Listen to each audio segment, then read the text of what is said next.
Believe videos ng tricycle driver nga wala sa TL-apang padayon sa pagpangabuhi viral sa social media. Yaring balitang gitutukan ni Eileen Pedreso.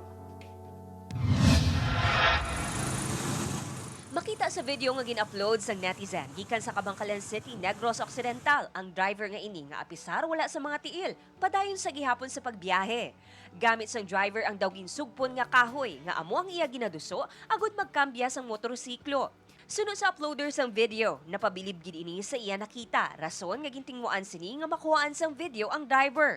Nang nakita ko na siya layo pa lang nga daw why siya tiil. Sang gasunod kami sa tricycle nga inambalan ko tricycle driver nga nung dali abi no kay confirm ko kung may tiil siya or wala. Tapos nang dito na ako na-decide nga i-videohon kay ang iya ginagamit ma'am ginakambya ang na wala mga kahoy.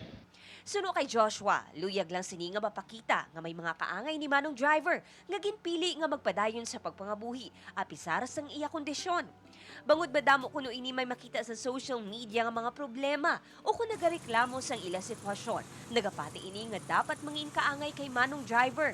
Nakakita ko sa ako yung newsfeed sa Facebook about sa mga rants na sa mga youth bala makapoy na sa pangabuhi tapos inang depression kaka-depress sila sa amo na pro ay sila kakakita bala ma'am nga ang ibang nga tao gani sobra pa nang ginano pro still ga bato Japan sa pangabuhi ma'am. Suno kay Joshua, luyag man sini makilala pa ang driver nga iya nakuhaan sa video agon mahibaluan pa ang iya istorya nga posible makahatag sang dugang nga inspirasyon.